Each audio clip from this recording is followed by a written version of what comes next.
lay your finger right on the cause of it. Right on it, and that includes you too.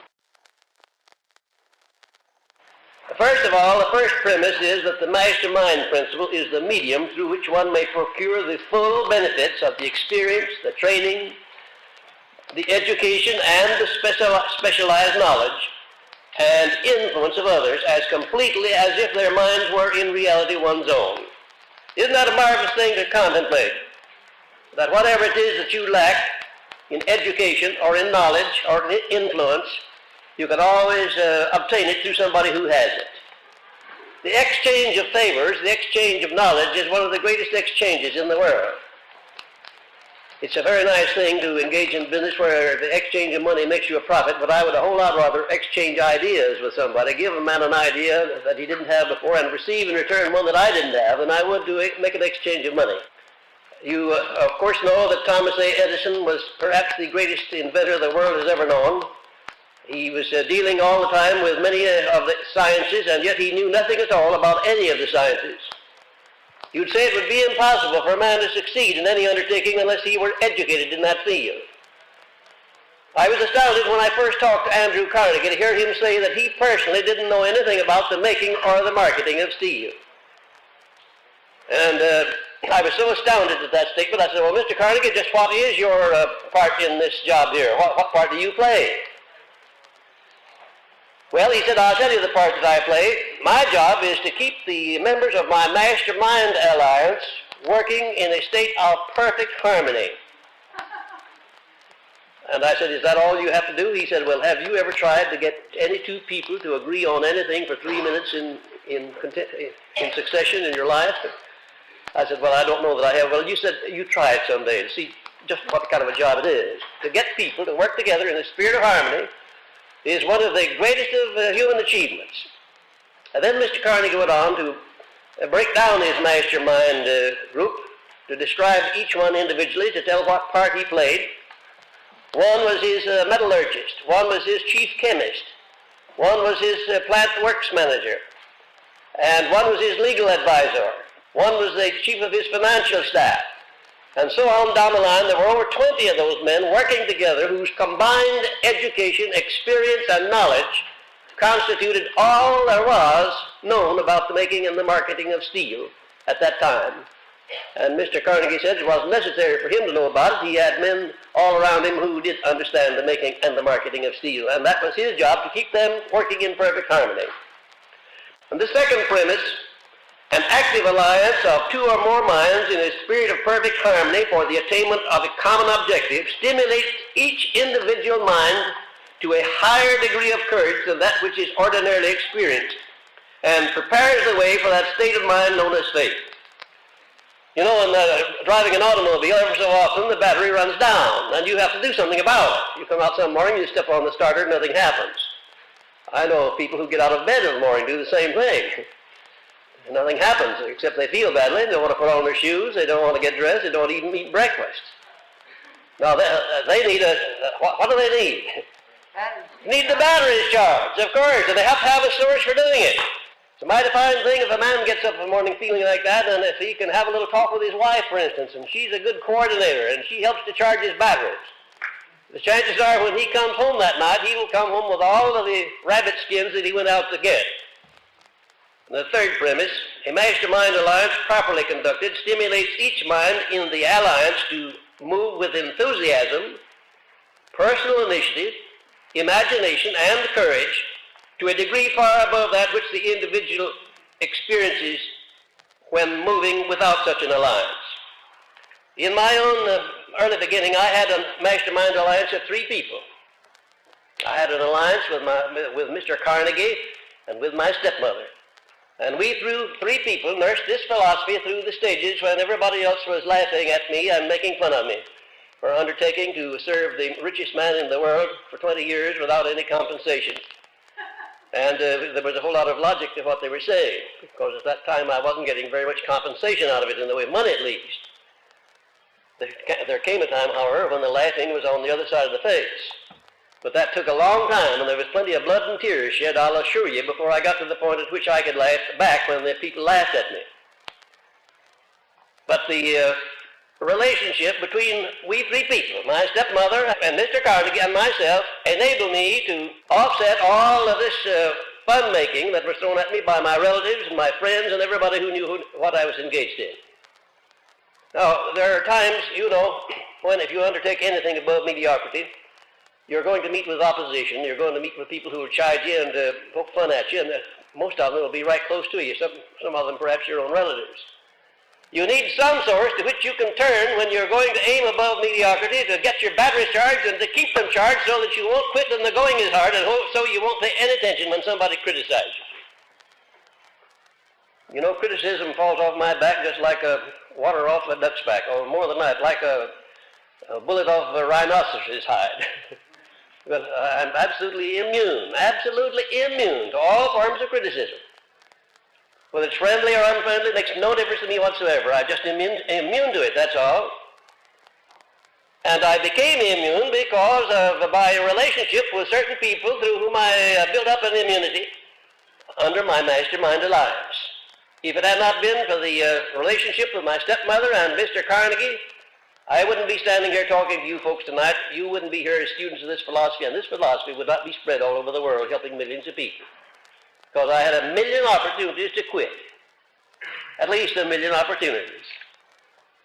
And every one of them looked very alluring. And almost sometimes it seems as if I were stupid if I didn't quit. But this marvelous relationship, I could always go back to Mr. Carnegie, I could always go run into my stepmother and we'd sit down and have a little chat and she'd say, stand by your guns. You'll come out on top. I know you will. She once said, at a time when I didn't have two nickels to rub together, as my enemies were saying, she once said that you are going to be the richest member of the Hill family, far and away. I know it. I can see it in the future. Well, if you would take all of my riches and put them together, I suspect that I have more riches than all of my relatives put together for 3 generations back, on both sides of the house. That's true. And my stepmother could see that. She could see that what I was doing it was bound to make me rich. I don't have reference alone to monetary riches. I have reference to those higher and broader riches that you find when you get to where you can render service to so many people. And the fourth premise, to be effective, a mastermind alliance must be active. It must be active. You can't just form an alliance with somebody and say, no, that's it, we've got it. I'm lined up with this person, that person, the other person, we've got a mastermind alliance. It amounts to absolutely nothing until you become active. Every member of the alliance has got to step right in there and start pitching. Mentally, spiritually, physically, financially, every way that is necessary. They must engage in the pursuit of a definite purpose, and they must move with perfect harmony. Do you know the difference between perfect harmony and ordinary harmony? Do you know what it is?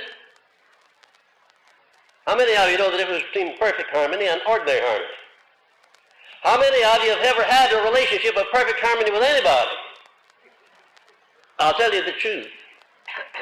I suspect that I have had harmonious relationships with about as many people, maybe more people than any person living today, beyond any question of a doubt.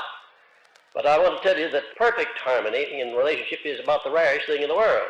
And I think I could count on the fingers of my 2 hands all of the people that I now know with whom I have a relationship of perfect harmony.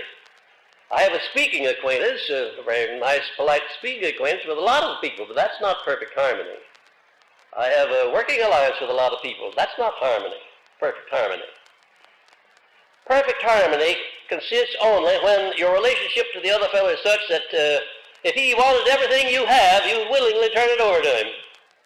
Now, it takes a lot of unselfishness to put yourself in that frame of mind. Mr. Carnegie stressed time and time again the importance of this relationship of perfect harmony, because he said if you don't have perfect harmony in your mastermind alliance, it's not a mastermind alliance after all, it's just cooperation or coordination of effort. Without this factor of harmony, the alliance may be nothing more than ordinary cooperation or friendly coordination of effort. The mastermind gives one full access to the spiritual powers of the other members of the alliance. I want you to underscore that part in your notes. The mastermind gives one full access to the spiritual powers of the other members of his alliance. I'm not talking now about just the mental powers or the financial powers, but the spiritual powers. the feeling that you have when you begin to establish permanency in your mastermind relationship is going to be one of the most outstanding and pleasant experiences of your entire life. When you're engaged in a mastermind activity, I want to tell you that you have so much faith, you know that you can do anything that you start out to do. You have no doubts, you have no fears, you have no limitations. And that's a marvelous frame of mind to be in. And the sixth premise, yes, I just want to know if you're following me. It is the fifth. It is a matter of established record that all individual successes based upon any kind of achievement above mediocrity are attained through the mastermind principle and not by individual effort alone. Just imagine how little you could accomplish if you didn't have the cooperation of other people. Suppose that you're in a profession. Suppose you're a dentist or a lawyer or a doctor or an osteopath or anybody in the profession. And suppose that you didn't understand how to convert each one of your clients or patients into a salesman for yourself. Imagine how long would it take to build up a clientele or a following. The outstanding professional men understand how to make a salesman out of every person that they serve. And they do it all by indirection. They don't go about it directly. They do it by going the extra mile, by going out of their way to be of unusual service, but they do make salesmen out of all of their clients. Most successes are the result of personal power, and personal power of sufficient proportions to enable one to rise above mediocrity is not possible without the application of the mastermind principle. Now, during the first term of Franklin D. Roosevelt in the White House, I had the privilege of working with him as a confidential advisor, and it was I who laid out the skeleton of the propaganda plan that took the words business depression out of the headlines of the papers and substituted in their stead business recovery. Those of you who remember what happened on that Black Sunday when we had a meeting down at the White House when the banks were closed the following Monday morning, remember what a stampede there was in this country. People were lined up in front of the banks all over the country to draw out their deposits. They were scared to death. They had lost confidence in their country, in their banks, in themselves, and in everybody else. I suppose they still had some confidence in God, but didn't show much signs of it. It was a scary time, I'll tell you. And we sat down there and worked out a skeleton of a plan of procedure that created one of the most outstanding applications of the mastermind that this nation has ever seen, and I doubt that any nation on earth has ever had the equal of it. Because it was only a matter of weeks until we had taken all that fear out of people. It was only a matter of days until salesmen on the road who had run out of funds, who couldn't get money, were laughing about it, not in any way scared about it. My own funds were closed up. I had no money, none at all. Yes, I did. I must tell you, this is funny. I got very smart when I found out what was coming, and I ran down to the bank and got a $1,000 bill. Well, I might just as well have had only 10 cents. Nobody could change it. It wasn't worth a nickel. Not a nickel. But I wasn't scared because everybody else was in the same boat that I was in. But something had to be done about it. And Franklin D. Roosevelt was a great leader. He had great imagination. He had great courage. And here's what we did. First of all, we got both houses of Congress working in harmony with the president. The first time in the history of this nation that both houses of Congress, Democrats and Republicans alike, got behind the president and forgot about what their political faiths happened to be. In other words, there were no Democrats, there were no Republicans. They were just Americans down there backing the president, everything that he needed in order to stop that stampede of fear. I have never seen anything to equal it in my life. I never hope to see it again. I wish I could, but I don't hope to. Because there was a great emergency on then and something had to be done about it. Second, the majority of the newspaper publishers of America, everything that we sent out, the newspapers published it. They gave it marvelous space. And then the radio station operators, they gave us marvelous help despite their political beliefs. And the churches, all denominations, that was one of the most beautiful things I've ever seen in this country. Catholics and Protestants, Jews and Gentiles, and all of the rest, pulling together as Americans. I want to tell you, it was a wonderful sight. A wonderful sight. What a wonderful thing it was. They all got behind the president. Every one of them made some sort of a contribution toward reestablishing faith in the people of this country. But during these hectic days, I want to tell you that there wasn't any doubt in the minds of the majority of the people. I don't know, I didn't come in contact with anybody who didn't think that Mr. Roosevelt was the only man, the finest man that could possibly have handled that chaotic condition. And don't get me wrong politically. I'm just talking about a great man who did a great job at a time when it needed to be done. And he did it because he had a mastermind alliance worked out there that was unbeatable. Now let's take up the different kinds of mastermind alliances that you may have. First of all, there are alliances for purely social or personal reasons, consisting of one's relatives, friends, and religious advisors, where no material gain is sought. The most important of this type is the mastermind alliance which may exist between a man and his wife. I couldn't emphasize, if I were brilliant and if I had the great magnetic powers, I couldn't overemphasize the importance to you who are married of going to work immediately and rededicating that marriage to a mastermind alliance based upon this lesson tonight.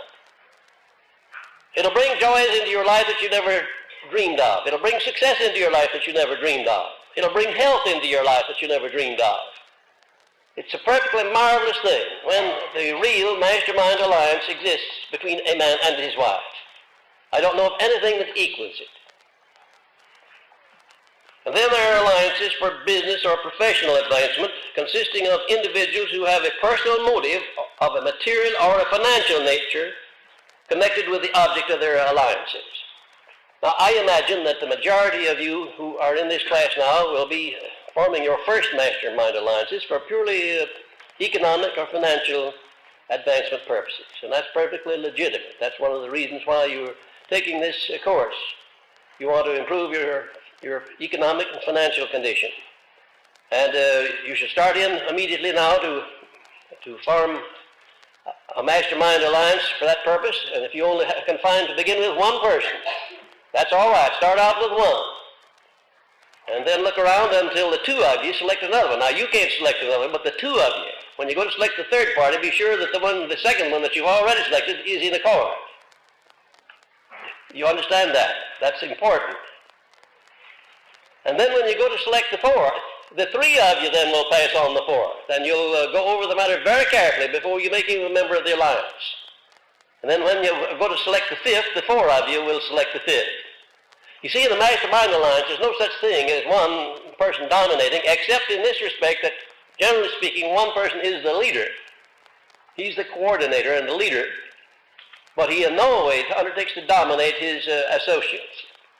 Because the very moment you start to dominate anybody, you find resistance and rebellion. Even though it's not open rebellion, it's rebellion nevertheless. And in the mastermind alliance, it must be one continuous spirit of perfect harmony where you move and act as if you were only one mind. The American system of free enterprise is another example of efficiency through the mastermind principle. This system is the envy of the world because it has raised the standard of living of the American people to an all-time high level. And that despite the fact that there's not perfect harmony. But there is motive to the American system of free enterprise to inspire every individual to do his best. There is a motive there. And incidentally, more and more industry and business is coming to understand that they can go a step further, and instead of just having cooperation or coordination of effort between management and the workers, that they can have the mastermind principle by sharing the management problems, by sharing the profits, by sharing everything. And wherever I have been successful in influencing any business to adopt that policy, the business has made more money than it's ever made before, and the employees have received more wages, and everybody's happy. General instructions for the forming and the maintenance of a mastermind alliance. First, adopt a definite purpose as an objective to be attained by the alliance, choosing individual members whose education, experience, and influence are such as to make them of the greatest value in achieving the purpose. A lot of times I'm asked by students, what is the most favorable number for a mastermind alliance? And how do you go about selecting the right sort of people for your mastermind alliance? And the nearest answer that I can give you that is that the procedure is exactly the same as if you were starting into a business and you were choosing employees. What kind of an employee would you choose?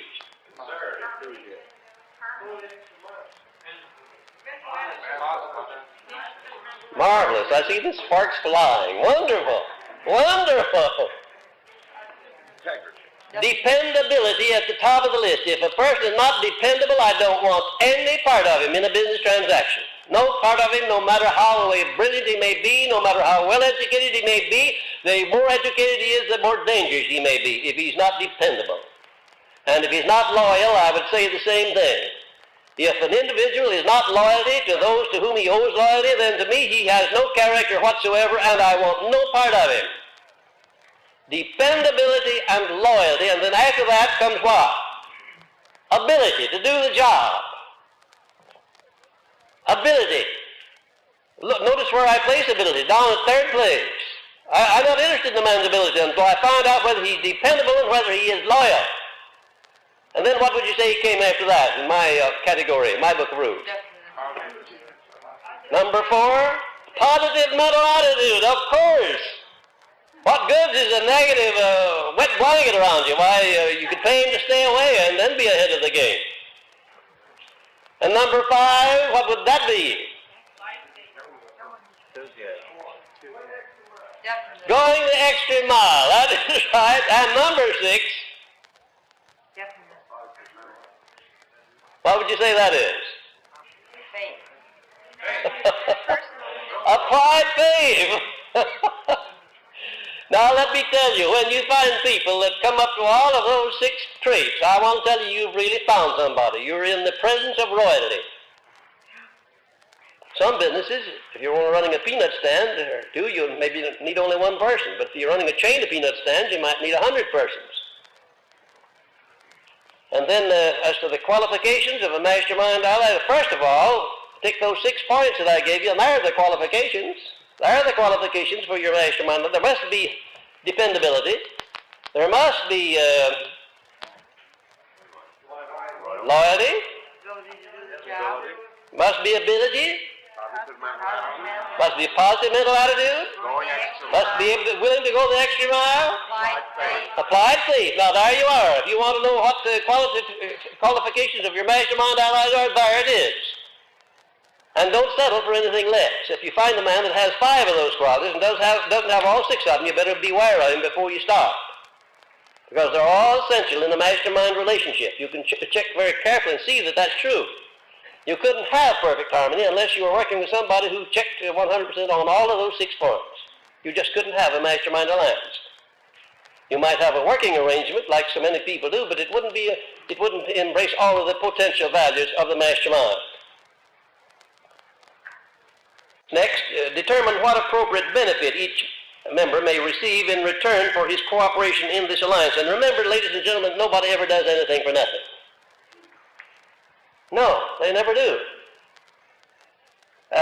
You say when you give love to somebody, you don't get anything out of that?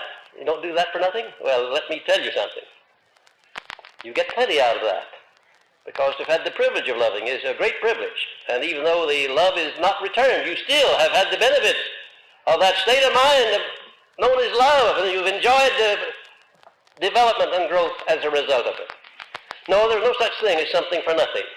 Nobody works without some sort of a compensation. There are very many different forms of compensation. So don't expect that your mastermind allies are going to jump in and help you make a fortune or help you do anything unless they are equally participating in the benefits that come out of that mastermind alliance. Now there's the criterion by which you go. They must each individual must approximately benefit equally with yourself, whether it's a monetary benefit or a happiness or peace of mind benefit, a social benefit, or whatever it happens to be. Never ask anybody to do anything if you want to be sure of his doing it, unless you give him an adequate motive for doing it. If I went down to the bank and wanted to borrow $10,000, what would be an adequate motive for the bank lending me that money? Two motives. All of them under the heading of desire for financial gain. Now they'd want, the bank would be delighted to loan me as much money as I could take away if I give them 3-for-1 security. Collateral. They want collateral and they want the profit on that loan. That's what they're in business for.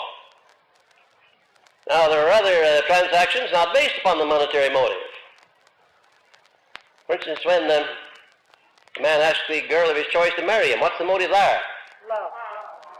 Sometimes. Theoretically, love, yes. Animal magnetism. Money. Well, isn't this interesting? I bet out of all the people sitting here, everyone would have a different idea or definition as to what the motive is when a man asks the girl of his choice to marry him and she accepts. Why does she accept him?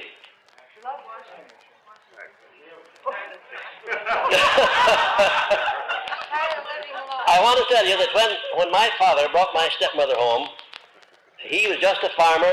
He never had on a white shirt or a tie. He was afraid of white shirts and ties. Wore blue cotton shirts. And my stepmother was a college woman. She was well educated, and they were as different as the North Pole and the South Pole. And I wondered all of my life until one day just how he happened to be able to sell himself to her.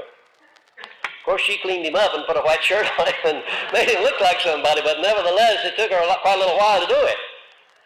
And she finally got him into the money, and he became an outstanding man. And at that point, I said to her one day, oh, how in the world did my father, I remember what he looked like and what he talked like. He abused the Queen's English. Says, I seen him coming and I've done my duty, and all that sort of thing. I said, how in the world did he ever sell himself to you? What was the motive? She said, well, I'll tell you. First of all, I recognized that he had good blood in his veins and that he had possibilities, and I believed that I could bring them out. And she did bring them out. Mrs. Henry Ford and Mrs. Thomas A. Edison are two of the outstanding examples that I use time and time again to show what a woman can do to make her husband successful. Had it not been for Mrs. Ford's understanding of the mastermind principle, although she didn't call it by that name, Mr. Ford would never have been known, the Ford automobile never would have been here, and I doubt if the automobile industry would have been ushered in as it has been. It was Mrs. Ford, more than it was Mr. Ford, that kept him going, kept him alert, kept him filled with confidence in himself when the going was hard, and when other people were criticizing him in connection with his contraption, as they called it, that was only designed to scare horses. Just as I was criticized for fooling away my time with the richest man in the world working for nothing. Mrs. Ford sustained him through those trying hours when the going was hard, and all of you will experience that period in your life. The going is hard at some place with everybody. Now, a lot of times a woman will marry a man because she sees that he has possibilities. She can do something with him, make something out of him. Sometimes it's monetary consideration. Sometimes it's love. Sometimes it's one thing and sometimes another. But every time anybody engages in any transaction, there is a motive back of it. You may be sure of that. And whatever it is that you want anybody to do, pick out the right kind of a motive and find it in the mind under the proper circumstances, and you'll become a master salesman. Next, establish a definite plan through which each member of the alliance will make his contribution in working toward the achievement of the object of the alliance, and arrange a definite time and place for the mutual discussion of the plan. Indefiniteness here will bring defeat. Keep a regular means of contact between all members of your alliance. Did you ever hear of a great friendship existing? Well, let me rephrase that. Have you ever had a great friendship with somebody and then suddenly saw it grow cold and then finally die? How many have had that experience? Of course, most of us have, to be sure. And what do you think was the reason for it? Neglect. That's all, neglect. If you have very close and very dear friends, the only way you can keep them is to keep in contact, constantly. It's nothing but an occasional postal card. I have one student who was a member of my class in 1928 in New York City, and she never has missed a single one of my birthdays to send me a card. One time she was off on her vacation, and she forgot it until mid-afternoon of my birthday, and she sent me a telegram congratulating me on my birthday. In other words, she has been the most constant student that I've ever had out of the many thousands all over the country. Well, as a result of that close attention that she's given me, there have been times when I've been able to help her in a business way, too. Last time I got her promotion, it was amounted to about $4,000 a year, which is quite a little bit of payoff for the business of keeping in contact. Quite a nice bit of payoff. But you have to keep in contact with your mastermind allies. You have to have regular meeting places. You have to keep them active. If you don't, they grow cold or grow indifferent.